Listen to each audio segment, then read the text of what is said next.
Good afternoon, everybody. It's a very, very interesting day indeed. I posted after work as I finished my night shift on Jason Kenney's announcement, catching up with Western News.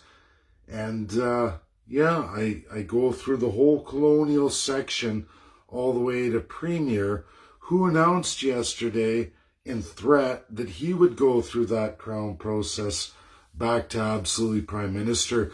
To see an early election called, he would go to Lieutenant Governor if the MLAs want action.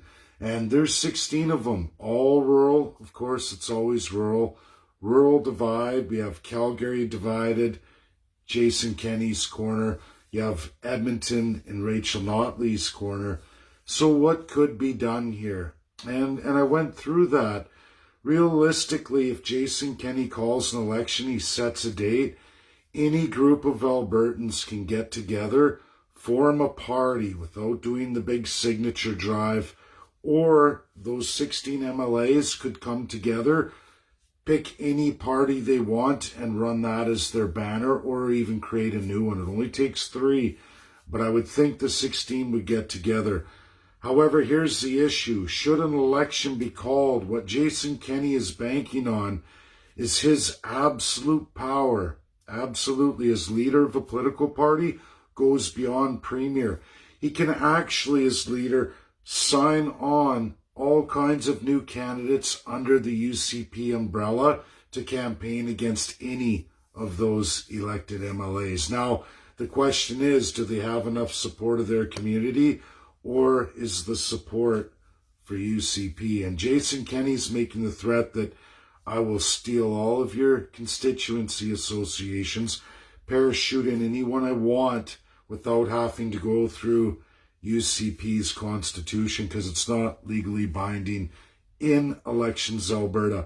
I've gone into great detail about this. Jason Kenney is absolutely a federalist, absolutely a lifetime sworn Privy Council. Instead of addressing rural Alberta, instead of addressing all of those MLAs and their constituents' concerns, Jason Kenney would rather go through Lieutenant Governor, everybody, appointed absolutely by Justin Trudeau, and absolutely direct communication from Justin Trudeau to Jason Kenney. That's what Lieutenant Governor is.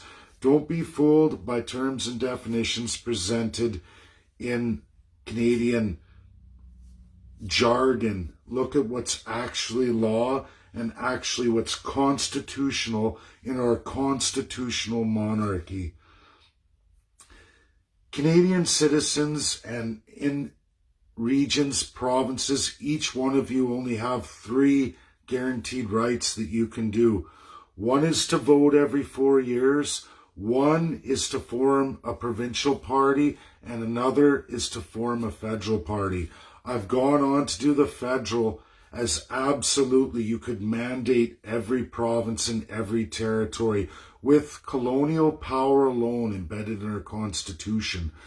But you, the Alberta citizens, should Jason Kenney do this, you can, regardless of everything, get 87 of you together if you wish. It has to be a minimum of 44. It's what I did in 2019 as I went through my signature drive, and that hit. We didn't have enough, and we finished it by doing that. And we ended up with 67 candidates, well over 9,500 signatures. But you citizens of Alberta, in the province of Alberta, should your Premier Jason Kenney do this to you, rural's not enough. You need to get at least 44 individuals in 44 ridings, whether that's Edmonton, whether that's Calgary, absolutely all rural ridings. I always suggest 87. There's a cost of only $500. You need a society. If you don't have it pre-registered, you'll have to pick one, find one. There's lots out there. All kinds of individuals have set some up. That attaches to your party. That's required. Only 5 members of a board for the party in pre-registry, 5 people for the board of the society. When Elections Alberta is satisfied, Each of the candidates pays their $500. Each of them got their signatures in their riding, which is not a very hard job at all. It can be done. I know I did it. And so did a lot of Albertans that were attached to the party. That's what you can do, and you can run in the next election on any new party. I suggest absolute constitutionalism, a provincial constitution. That's the provincial way.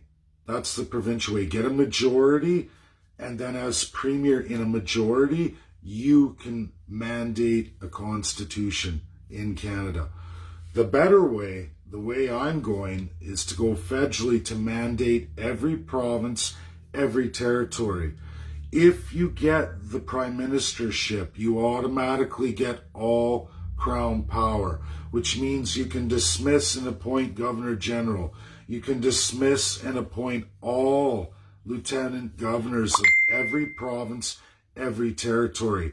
Not one act in legislature or parliament can be ascended. Canada bills and acts, they're actually, bills, can only be ascended by Governor General, meaning Prime Minister has to say yay or nay.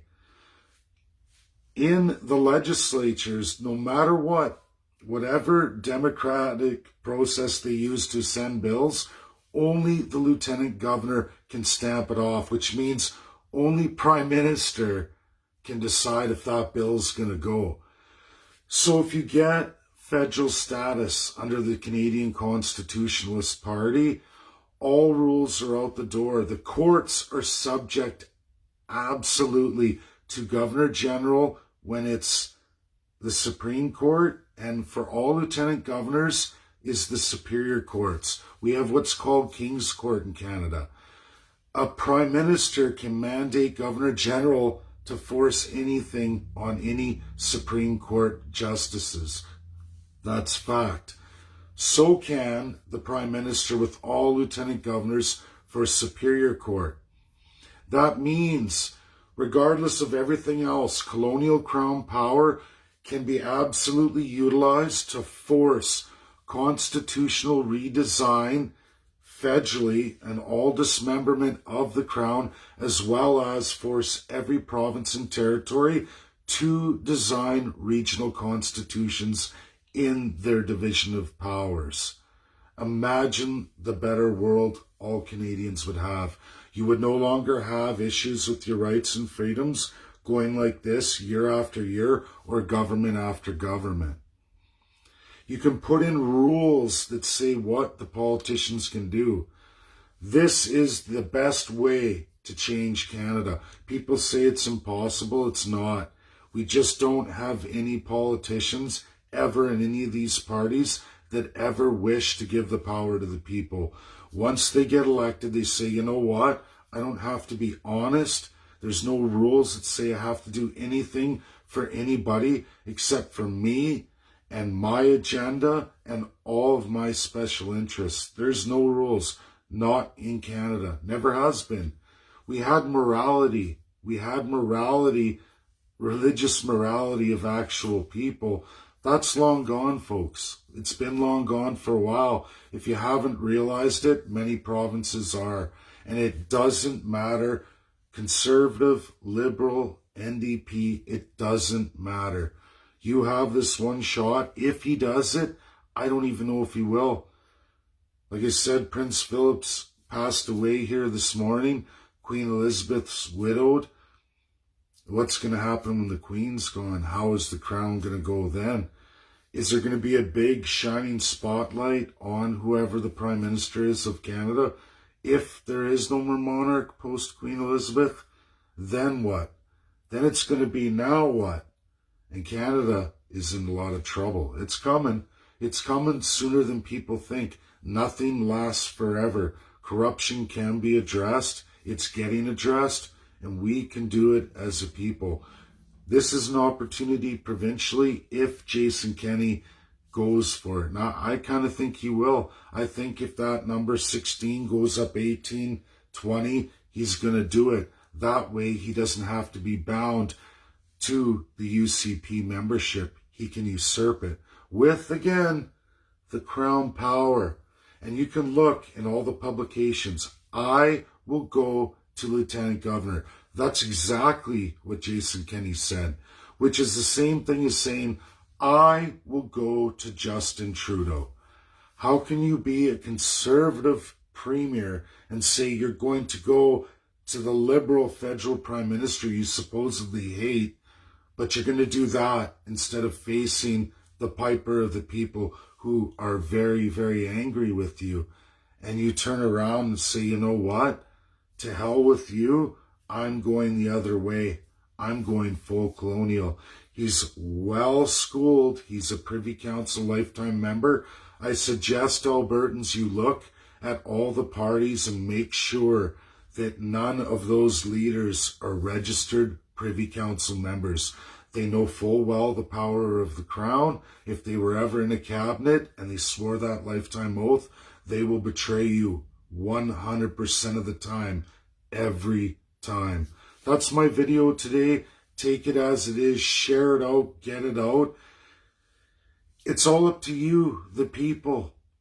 Again, you have 3 rights: to vote, to build a provincial party, or build a federal party. That's all truly you have enshrined for now, unless they start twisting the gears with that colonial power and taking all of that away too. Because now they know, the third-class citizen has figured it out. How long until their system starts to crumble? It won't be long before they start fighting back with absolutely Privy Council and premiers through Lieutenant Governor and Governor General. That's coming. You watch. They will change the rules, as they already are for federal elections. Through Privy Council, what's next in the province? What does Jason Kenney or any of the premiers have in store for anybody? We'll see. But they can force those bills and acts, and Lieutenant Governor is the one who decides to ascend it. They make backdoor deals, totally outside their parties, totally outside their memberships. And that's just the way it is. If you haven't figured it out, it's right in front of you right now. Thanks again. Share, share, share. Bye now.